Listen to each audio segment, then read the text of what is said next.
ঠাকুরের আতুল চরণে প্রণাম জানিয়ে, আরাধ্যা জগৎজননী বড় মায়ের আতুল চরণে প্রণাম জানিয়ে, পরম পূজ্যপাদ বরদার চরণে প্রণাম জানিয়ে, পূজনীয় আচার্যদেবের চরণে প্রণাম জানিয়ে সকলকে আমার রানন্দিত জয়গুরু বলে আলোচনা প্রসঙ্গে তৃতীয় খণ্ডে বেলা 4টে আন্দাজ হবে।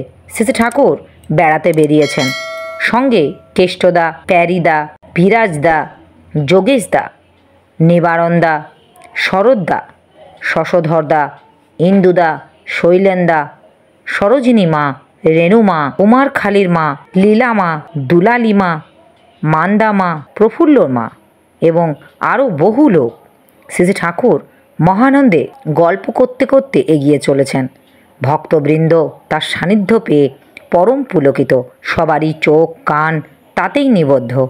গায়ের পথে সরু গলি, পাশাপাশি অনেক লোক একসঙ্গে এক লাইনে যাওয়া যায় না, তাই অনেকেই জায়গায় জায়গায় শ্রী ঠাকুরের থেকে খানিকটা পিছনে পড়ে যেতে হচ্ছে। অনেকেই প্রয়াস অন্যকে পেছনে ফেলে হুড়োহুড়ি করে এগিয়ে যাবার। প্রকৃতপক্ষ দুর্বল যারা, তারা এই দরুণ অসুবিধায় পড়ে যাচ্ছে। শ্রী ঠাকুর এইটে লক্ষ্য করে বললেন, আমার হিসাব উল্টো ধরনের। আমি ভাবি অন্যকে সুবিধার সুযোগ যতখানি দিতে পারলাম আমি ততখানি জিতে গেলাম। অনেকেই এই দরুন আমাকে মনে করে আমি বোকা, কিন্তু তা মোটেই না। আমি ওদিক দিয়ে শেয়ানা আছি। স্বার্থবুদ্ধি আমার 16 আনা। আমি দেখি মানুষকে সুবিধা দিলে সে খুশি হয়। সেই খুশির একটা অভিব্যক্তি সাধারণত দেখা দেয় তার মুখে। আর একজনের জীবনীয় খুশির কারণ হলাম, এতে নিজের অন্তঃকরণটাই যতখানি হৃষ্টপুষ্ট হয়ে ওঠে, নিজের সুবিধা পেয়ে তা হয় না। তাই ওখানেই তো আমার করার দাম উঠে গেল। পরে সে কি করলো না করলো তার জন্য আমি মাথা ঘামাই না। আর আমি কোনো প্রত্যাশাই রাখি না। প্রত্যাশা রাখতেই বা যাব কেন? যে অবস্থায় যার জন্য যা না করলেই নয়, আমি তাই করি। আমার বাঁচার জন্য সেটা করি। আমি প্রত্যক্ষভাবে টের পাই কারো সত্তা ক্ষুণ্ণ হলে আমি ক্ষুণ্ণ হয়ে পড়ি, তাই নিজের দায়ে করি।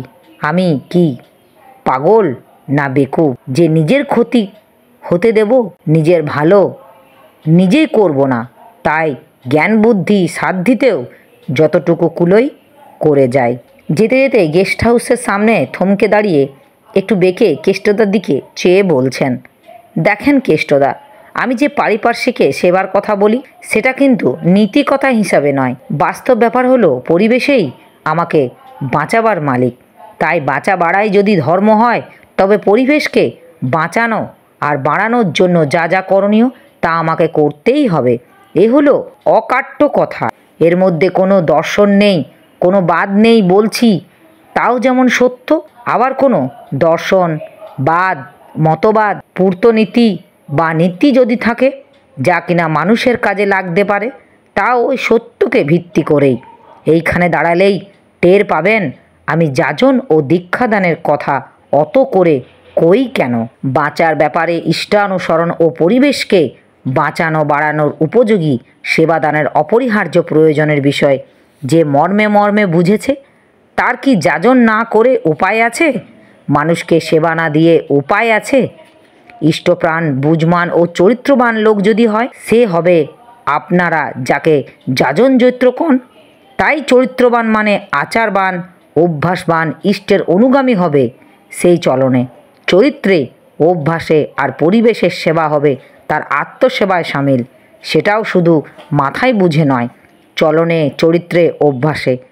তখন তার জেল্লা হবে এমন যে আগুন দেখলে পোকামাকড় যেমন তাতে ঝাঁপ না দিয়ে পারে না, তাকে দেখলেও লোকে তেমনি কাছে ছুটে না এসে পারে না।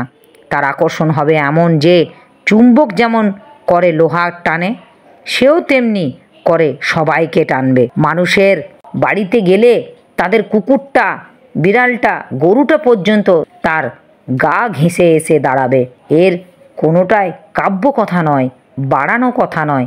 করে দেখবেন কাঁটায় কাঁটায় মিলে যাবে না। শ্রী ঠাকুর সর্ব অঙ্গ দিয়ে যেন এক অপার্থিব প্রেরণা স্ফুল্লিঙ্গ নির্গত হচ্ছে, তা উপস্থিত সকলকেই স্পর্শ করে তাতিয়ে তুলছে, মাতিয়ে তুলছে, একটা সর্বাবগ্রাহী সুখ বেঘরে আচ্ছন্ন করে ফেলছে।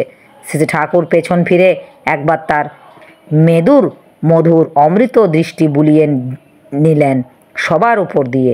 পরে সহজভাবে বললেন, চল। এই বলে হাঁটতে শুরু করলেন। সবাই চললেন পিছনে। কেষ্টদার আগের কথা জেরে টেনে জিজ্ঞাসা করলেন, আচ্ছা, আপনি যে আমাদের জন্য এত করেন, এর বিনিময়ে আপনি কি কিছু প্রত্যাশা করেন না আমাদের কাছ থেকে? শ্রী ঠাকুর, আপনি যে পণ্ডিতের জন্য এত করেন, আপনি পণ্ডিতের কাছ থেকে কি প্রত্যাশা করেন? কেষ্টদা, প্রত্যাশা আর কিছু করি না। ভাবি সুস্থ ও দীর্ঘজীবী হোক, সুশিক্ষিত হোক, মানুষ হোক, আপনার কাজে লাগুক। আমি যা পারলাম না ও তা পারুক। শ্রী ঠাকুর, তাহলে দেখুন, আপনার নিজের জন্য কোনো চাহিদা নেই ওর কাছ থেকে। এ কথা আপনি কখনো ভাবেন না যে ও আপনাকে কামাই করে খাওয়া। ওর ভালোটা আপনার একমাত্র চাহিদা।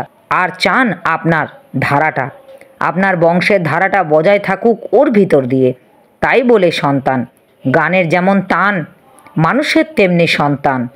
টান যেমন গানের রেশ টেনে গানকে বাঁচিয়ে রাখে, সন্তান ধারাও তেমনি মানুষের জীবনকে অমর করে রাখে। টান যেমন গানের বিস্তার, সন্তানও তেমনি আপনার আমার আরোতর বিস্তার। টান ও সন্তানের ধাতুগত অর্থ কী? কেষ্টদা, দুটোই এসেছে টন ধাতু থেকে। টন ধাতু মানে বিস্তার। শ্রী ঠাকুর উল্লসিত হয়ে, সত্যি তাই? কেষ্টদা হেসে বললেন, হ্যাঁ। শ্রী ঠাকুর, দেখেন শালা, মুখ্য হলি কি হয়, পরমপিতা কেমন যেন ধরাইয়ে দেন। বাংলায় অনেক কথাই প্রচলিত, মানে যা তার কিছু কিছু হয়তো জানি, কিন্তু তাতে সব সময় যেন মন ভরে না। তখন নিজে নিজেই অনেক সময় এক একটা কথা নিয়ে জাবর কাটি। হঠাৎ তার প্রাণের ধুকধুকিটা যেন টের পেয়ে যায়। আর তখন আবার আপনাদের অনেক সময় অভিধান দেখতে বলি। প্রায় দেখি পরমপিতা দয়া মিলে যায়। কোনো কোনো সময় আপনারা অভিধান দেখে যখন পান না, তখন দেখেন না আমি জোর দিয়ে বলি, খুঁজে দেখেন আছে। সে বলি কিসের জোরে? জোর আমার কেবল এক জোর, পরমপিতার জোর। আমি তার হাত ধরা হয়ে আছি। আমার যে আর কোনো সম্বল নেই। আপনারা বুদ্ধিমান, বিদ্বান, আপনারা আর 5টা জিনিসের উপর নির্ভর করতে পারেন, কিন্তু আমার তিনি ছাড়া আর কে আছে? আর কে আছে আমার? তাই তাকে বিস্মরণ হওয়া পোষায় না। শ্রী ঠাকুর হাঁটতে হাঁটতে কাশীপুরের রাস্তার দিকে বেশ খানিকটা এসেছেন। দিনমণি তখন অস্তাচলে।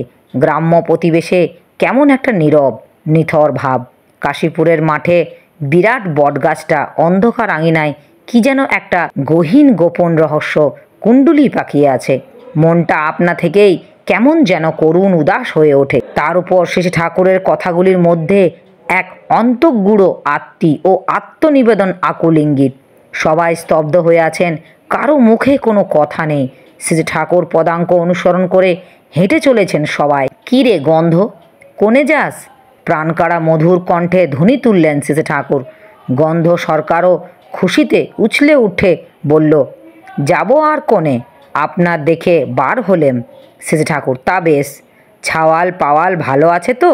ধান কলায় কেমন পালু? গন্ধ, ছাওয়াল পাওয়াল আল্লাহ ভালোই রাখেছে।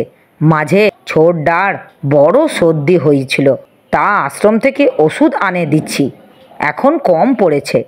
আর ধান কলাইয়ের অবস্থা এখন সুবিধে না। শ্রী ঠাকুর, আউশের খদ্দ জোর লাগা, খাটে খালি মানুষের অভাব কোথায়? তোর ছোট্ট সংসার একটু মাথা খাটিয়ে পরিশ্রম করলেই ভাসে যায়। আরে 5 জনের খাওয়াইতে পারিস। এক একজনে তো শুনি গরুর গাড়ি বা টমটম চালাইয়ে বা ছোটোখাটো গেঞ্জির ব্যবসা করে কত পয়সা কামায়। তোর বুদ্ধির কাছে তো তারা দাঁড়াতেই পারে না। তুই একটা কিছু দিয়ে লাগাইলেই হয়। গন্ধ, কিছু করতে গেলেই টাকা লাগে। শ্রী ঠাকুর, টাকার কি অভাব? শ্রী ঠাকুর, টাকার কি অভাব হয় নাকি মানুষের? এরপর গন্ধ চলে গেলেন। শ্রী ঠাকুর আশ্রমের দিকে ফিরলেন। চলতে চলতে কেষ্টদার দিকে চেয়ে চেয়ে বললেন, সবারই ওই এক সুর, কিছু করতে গেলেই টাকা লাগে, সুযোগ সুবিধা লাগে। তা পাই কোথায়? কিন্তু আপনি তাদের টাকা ও সুযোগ সুবিধা দিয়ে দেখেন, অনেকেই তার সৎ ব্যবহার করবে না। যে জন্য টাকা নেবে, সেই জন্য টাকা খরচ না করে হয়তো অন্য ব্যাপারে খরচ করে ফেলবে, কিংবা মনে ওই মতলব রেখে বাইরে অন্য কথা বলে টাকা নেবে। ফল কথা, অনেকেই ভাওতা দিয়ে খাবার বুদ্ধি থাকে, কিন্তু ওটা যে কত কঠিন ও কষ্টকর তা বোঝে না। ভাওতার কজনের কদিন দেওয়া যায়, তখনও সে সবাই ঘেন্না করতে থাকে, দূর দূর করতে থাকে। সে কি কম গ্লানি, কম কষ্ট? তার চাইতে সৎভাবে পরিশ্রম করে খাওয়া ঢের সোজা। কতগুলি মানুষ আছে, তাদের গোলামি করে জীবনযাপন করা ছাড়া উপায় নেই। সেবায় মানুষকে লাভবান করে যে পেটের ভাত জোগাড় করা যায়, এ কথা তারা বিশ্বাস করে না। বিশ্বাস করে না বলেই ভাওতা দিয়ে, ধাপ্পা দিয়ে দিন চালাতে চায়। এর মূলে আছে দারিদ্র ব্যাধি। আবার নিজেরা দারিদ্র ব্যাধিগ্রস্ত বলেই সবসময় অশ্রদ্ধাপরায়ণ ও ঈর্ষাপরায়ণ হয়। কোনো মানুষকে বহু লোক শ্রদ্ধার চোখে দেখে, এমনটা দেখলেই তাদের চোখ টাটায়। তাকে তখন হেয় প্রতিপন্ন না করতে পারলেই সে যেন মহা ক্ষতিগ্রস্ত হয়ে পড়ছে। কোন লোক সততা ও দক্ষতার জোরে ধনী ও কৃতি হচ্ছে শুনলে সে তখন বলবে, মশাই রেখে দেন, পরকে ঠকিয়েছেন কত, শোষণ করেছে কত, সর্বনাশ করেছে কত, দাবিয়ে রেখেছে কত, তা তো জানেন না। অমন কৃতকার্যের কোনো দাম নেই। আর লোকটা ইতর, খোসামুদের অ্যাক্সেস, স্বার্থসিদ্ধির জন্য দরকার হলে মানুষের পা চাটতে পারে।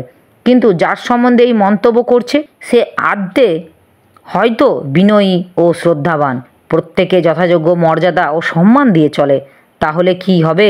যাকে দেখতে নারী তার চলা বাঁকা, অবজ্ঞা যেখানে থাকে সেখানে মানুষের গুণটাও দোষ বলে প্রতিভাত হয়। আবার নিজেরাও কতগুলি অবগুণে আবদ্ধ ও আসক্ত বলে সেইগুলির সমর্থনে বড় বড় গাল ভরা নীতিকথা বলে তদানুপাতিক দার্শনিক তত্ত্বের অবতারণা করে।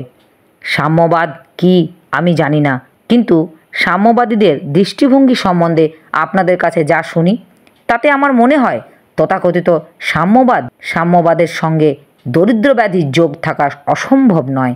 ফলকথা, নিজের দুঃখ দৈন্যের জন্য নিজেকে দায়ী না করে যেখানে অন্যকে দায়ী করার বুদ্ধি, সেখানে আছে দারিদ্র ব্যাধি। ওতে দুঃখ কায়েম হয়, বয় ঘোচে না। আমার এই আলোচনা প্রসঙ্গে কিছু ভুল ত্রুটি হয়ে থাকলে আপনারা আমায় ক্ষমা করবেন। উপস্থিত দাদা, ভাই, বোন, মায়েদের আমার আনন্দিত জয় গুরু।